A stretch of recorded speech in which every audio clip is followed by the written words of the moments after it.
Meron pang mga tawag ngayon, mga sleep call. Ano yun? Naka-on na Naka-on tas matutulog. natutulog. Ganon. Oh. Andy Warhol.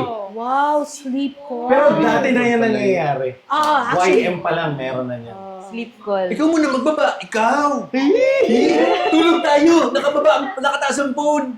Ay, nakababa yung shorts ko. Tapos bigla mo narinig yung mama niya, di ba? Naglulo ka na naman! Hindi! May kausap ako. Sino yun, mama mo? Hindi, mga kapitbahay lang. Wala yun. Sige, bye-bye. Natutulog kayong On yung camera. video call, naka-on yung phone. Tunay na pag-ibig yun no? Pwedeng pwedeng hindi. Pero pang gumawa nun, sige, tulog ka na. Para naobserbahan mo. Ako gano'n. Tulog ka na, tapos papanoorin ko lang siya. Medyo creepy daw. Oh? Tinitignan ko, like, cute ba siya matulog? Paano pag pangit matulog? Out na. Paano yung pangit matulog? Kalahating Tululaw, bukas eh. yung mata. Minsan, ginagauge ko kung gano'n siya kalakas humilik. Paano pag natutulog siya katabi magulang niya?